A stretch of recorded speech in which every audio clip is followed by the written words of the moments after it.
My parents adored my elder brother, and I didn't exist for them. So, I moved out of the family. 2 years later, my parents are at my door for shelter, but I remind them of past days.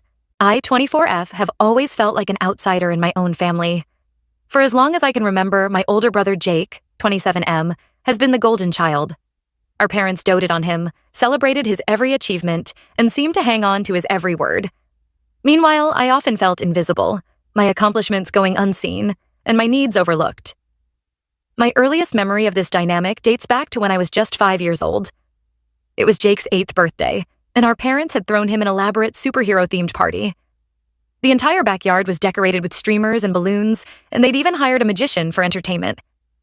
I remember feeling excited, running around in my little Wonder Woman costume, eager to join in the fun.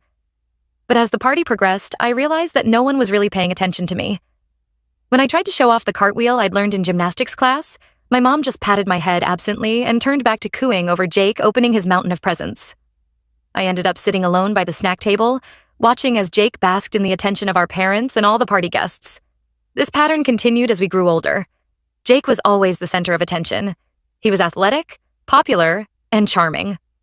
Our parents never missed one of his football games, proudly cheering from the sidelines. They'd throw elaborate parties for his birthdays, inviting what felt like half the town. When Jake got his driver's license, they surprised him with a brand new car. I, on the other hand, was more introverted and academically inclined. I'd spend hours studying, pouring my heart into my schoolwork. But my straight A's were met with indifference. When I won the state spelling bee in 8th grade, my parents didn't even attend. They were too busy at one of Jake's football practices. I still remember standing on that stage, scanning the audience for familiar faces, only to realize that no one had come to support me. There was one person who always saw me, though: my grandmother. She lived a few hours away, so we didn't see her often, but she never failed to acknowledge my achievements. She'd send me handwritten letters of congratulations, always ending with, "I'm so proud of you, my little star." When she passed away during my sophomore year of high school, it felt like I'd lost my only ally. High school was a particularly tough time. Jake coasted by with mediocre grades, but was still treated like royalty at home. I maintained my 4.0 GPA, joined every academic club I could, and even started tutoring other students. But it felt like my efforts went completely unnoticed. I remember one particularly painful incident during my junior year. I had stayed up late for weeks working on a research project for the science fair. The night before the fair, I was putting the finishing touches on my presentation board in the living room. Jake came home late from a party, clearly drunk. He stumbled into my project, knocking it over and spilling beer all over my carefully prepared charts and graphs. I was devastated. Months of work, ruined in an instant. But when our parents came downstairs to see what the commotion was about, their reaction shocked me. Instead of reprimanding Jake, they fussed over him, worried that he might have hurt himself when he fell. My dad helped Jake to bed, while my mom started cleaning up the mess. When I burst into tears, frustrated and heartbroken, my mom just sighed and told me to stop being dramatic. I stayed up all night redoing my project. I managed to salvage enough to put together a decent presentation and ended up winning 2nd place in the fair. But when I came home with my silver medal, my parents barely glanced up from the TV where they were watching one of Jake's old football games. When it came time to apply for colleges, Jake barely put any effort into his applications. He assumed he'd get a football scholarship somewhere. I, on the other hand, spent months perfecting my essays and applications. I was determined to get into a top university and prove my worth. I applied to a dozen schools, including my dream school, a prestigious university known for its excellent mathematics program. I'd been eyeing this school since I was 14, when I attended a summer math camp on their campus. The experience had been transformative. For the first time, I was surrounded by people who shared my passion for numbers and equations. I'd felt seen and understood in a way I never had before. Fast forward to last week. Both Jake and I were set to receive our final university acceptance letters and scholarship offers. The night before, our parents took Jake out to a fancy dinner to celebrate in advance. They didn't even ask if I wanted to join. I spent the evening alone in my room, trying not to let it get to me. The next morning, things only got worse. Mom made Jake's favorite breakfast, chocolate chip pancakes with whipped cream. And Dad kept telling him how proud they were, no matter what happened. No one even acknowledged me as I sat silently at the table, nibbling on a piece of toast. It was like I was completely invisible. When the mail finally arrived, we gathered in the living room to open our letters. I could hardly believe my eyes when I read mine. I'd not only been accepted to my dream school, but I'd also received a full academic scholarship and an invitation to join their honors program. My hands were shaking as I read and reread the letter. I'd be lying if I said I wasn't hoping for at least a little recognition. But before I could even share my news, Jake ripped open his letter. His face fell as he read it. Turns out he'd barely been accepted to our local community college, and there was no mention of any scholarship.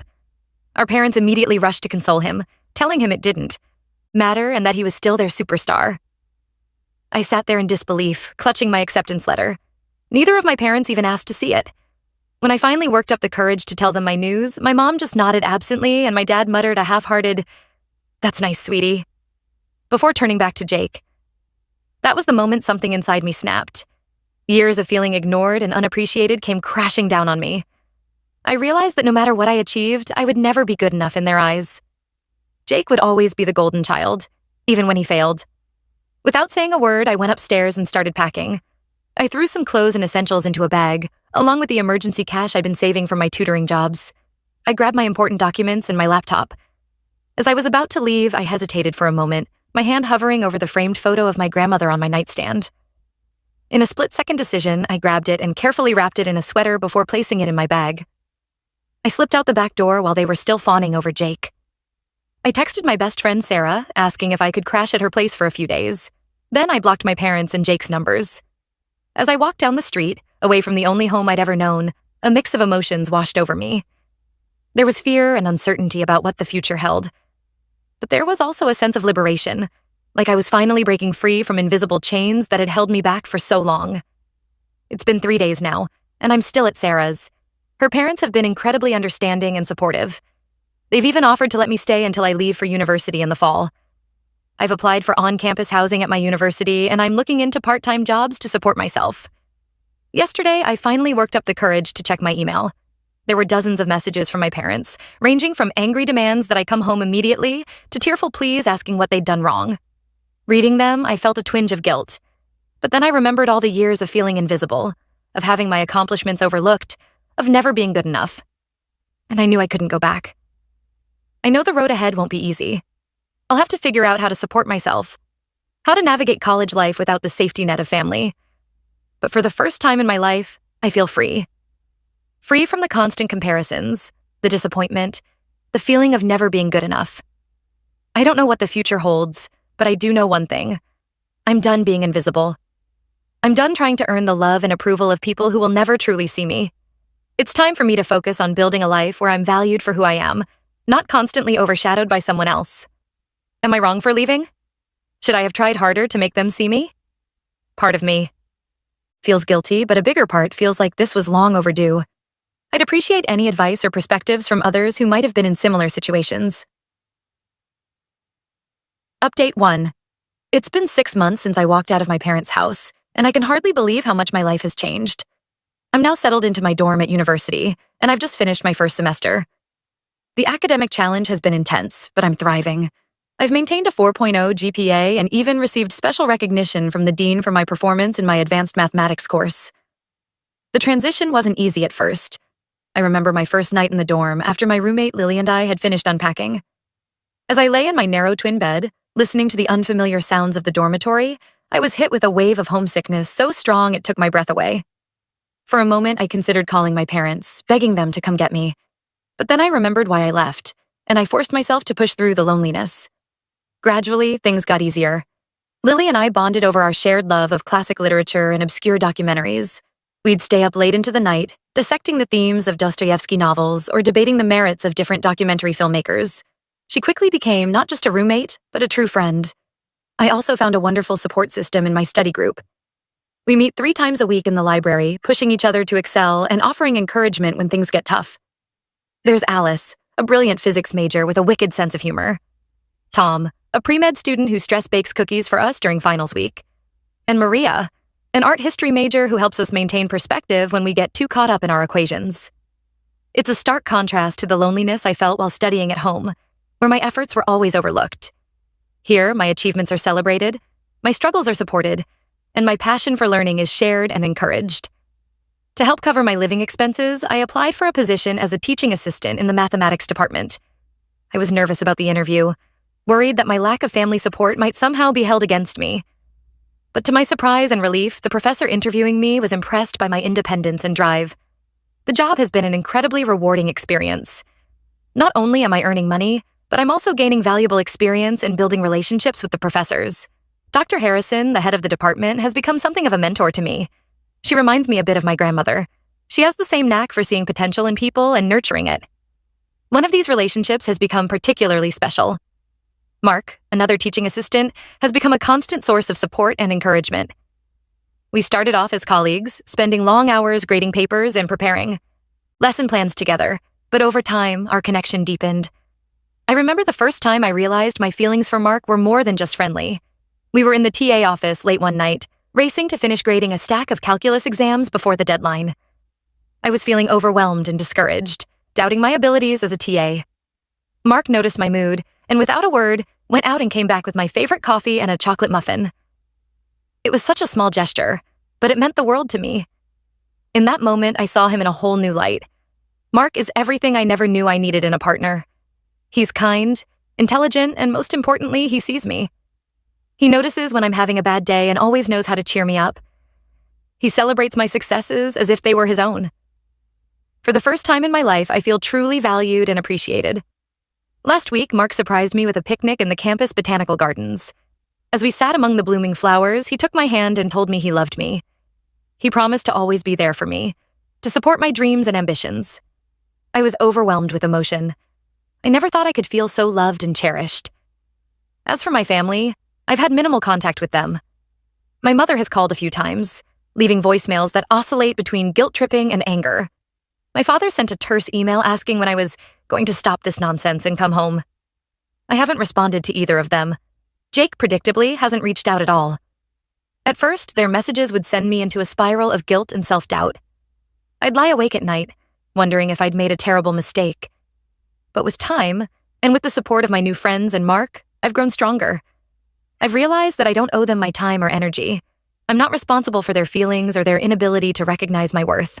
I won't lie and say it's been easy. There are still days when I miss the idea of a loving, supportive family. Holidays are particularly tough. I spent Thanksgiving with Lily's family, and while they were incredibly welcoming, I couldn't help but feel like an outsider. Christmas was even harder. I stayed on campus, one of the few students who didn't go home for the break. But then I look at the life I'm building for myself, the genuine connections I'm forming, and I know I made the right choice. Looking ahead, I'm excited about what the future holds. I'm considering applying for a prestigious summer research program. The application process is intense, but Dr. Harrison thinks I have a good shot at it. Mark has been incredibly supportive, spending hours helping me refine my application. We've also started tentatively talking about our future together. It's both thrilling and a little scary to imagine a life where I'm truly loved and supported. I know there will be challenges ahead. I'm still learning to navigate this new, independent life. Finances are tight, and I'm constantly juggling my studies, my TA responsibilities, and my relationship. But for the first time, I'm facing the future with hope and confidence rather than fear and insecurity. I'm no longer the invisible girl, desperately seeking approval. I'm becoming the woman I was always meant to be, surrounded by people who truly see and value me. Update 2. It's hard to believe that 2 years have passed since I left my family home. So much has changed, and yet in many ways, I feel more like myself than ever before. I graduated from university last month, summa cum laude. As I stood on that stage accepting my diploma, I felt a surge of pride and accomplishment. My professors, friends, and of course, Mark, were all there cheering me on. It was a moment of pure joy and validation. I couldn't help but think of my grandmother. How proud she would have been to see me in my cap and gown, achieving the dreams she always encouraged me to pursue. The journey to this point wasn't always smooth. There were nights when I doubted myself, wondered if I was cut out for the rigorous academic program. I remember one particularly challenging semester when I was taking an advanced topology course. The concepts were so abstract, so difficult to grasp, that I seriously considered dropping the class. But Mark and my study group rallied around me. We had marathon study sessions, fueled by coffee and determination.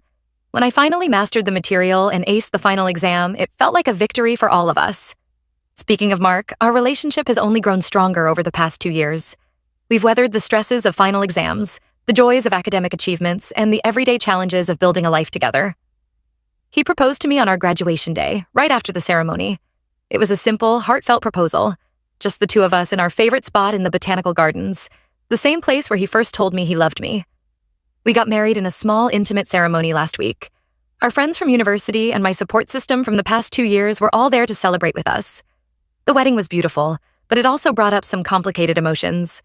As I got ready that morning, I couldn't help but think about my mother. In another life, she might have been there, helping me with my dress, sharing in my excitement. But then I looked around at the women who were there. Lily adjusting my veil, Alice cracking jokes to calm my nerves, Dr. Harrison, who had become like a second mother to me, giving me a tearful hug before the ceremony. And I realized that family isn't always about blood. It's about the people who choose to stand by you, who support you unconditionally. Career-wise, things are looking bright. I've accepted a position as a high school mathematics teacher starting this fall. It's in a different city, about 3 hours away from where we went to university. I'm excited about the opportunity to inspire young minds, to maybe be for my students what my grandmother was for me. A source of encouragement and validation. Mark has found a job at a local engineering firm in the same city. We're both excited about this new chapter in our lives. We were actually in the middle of packing for our honeymoon when everything changed. We had our suitcases open on the bed, debating whether we really needed that extra pair of shoes, when the doorbell rang. I wasn't expecting anyone, so I was a bit puzzled as I went to answer it. Nothing could have prepared me for who I saw standing there: my parents. They looked older, more worn down than I remembered. My mother's eyes were red and puffy, like she'd been crying. My father couldn't quite meet my gaze. For a moment, we all just stood there in awkward silence. Finally, my mother spoke.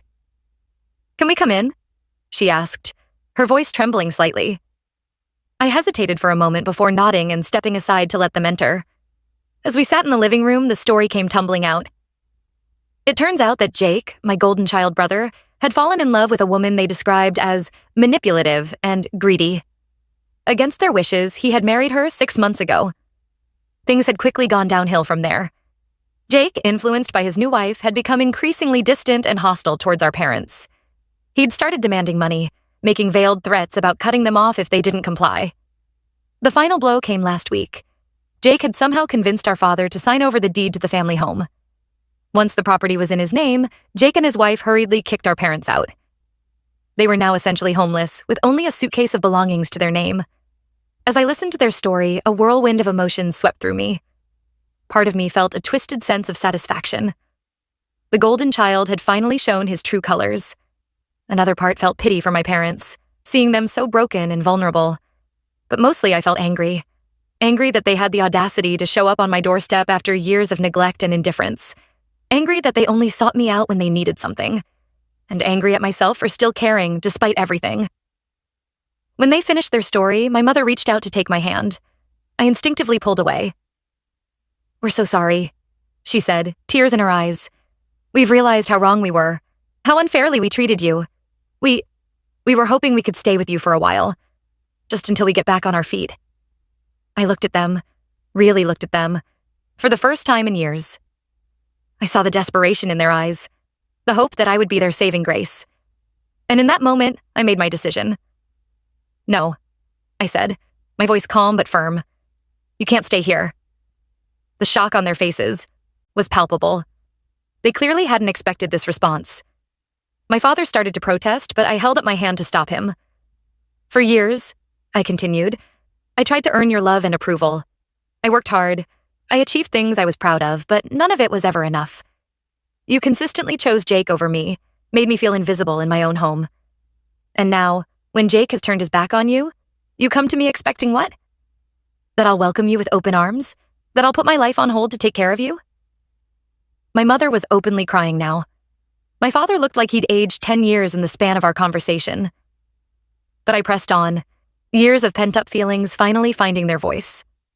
I've spent the last 2 years building a life for myself, a life where I'm valued and loved for who I am. I won't jeopardize that. I won't go back to feeling like I'm not enough. I took a deep breath before delivering my final words. "I'm sorry for what Jake has done to you. I truly am, but I can't be the solution to your problems. You made your choice years ago when you decided Jake was the only child worth your attention and love. Now you have to live with the consequences of that choice." I stood up, signaling that the conversation was over. As I showed them to the door, my father finally spoke. "We really are sorry," he said softly. "We know we messed up. Is there any chance at all that we could try to make things right?" I looked at him, then at my mother. For a brief moment, I allowed myself to imagine a world where we could move past all the hurt and build a real relationship. But then I remembered all the years of feeling invisible, of having my accomplishments ignored, of never being good enough. And I knew that some bridges, once burned, can't be rebuilt. "I think it's too late for that," I said quietly. "I wish you the best, but I can't be part of your lives anymore. Please don't come here again." With that, I closed the door. I leaned against it for a moment, tears finally spilling down my cheeks. Mark came and wrapped his arms around me, offering silent support and comfort. As we returned to our packing, I felt a mix of emotions: sadness, relief, and a sense of closure. I knew I had made the right decision for myself, even if it wasn't an easy one. Tomorrow, Mark and I will leave for our honeymoon.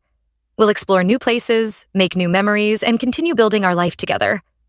And while a small part of me will always mourn the family relationship I never had, I'm choosing to focus on the family I'm creating for myself. One built on mutual respect, support, and unconditional love. As I zipped up my suitcase, I caught sight of the framed photo of my grandmother on the dresser. Her kind eyes seemed to sparkle, and I could almost hear her voice saying, "I'm proud of you, my little star." And for the first time in a long time, I truly believed those words.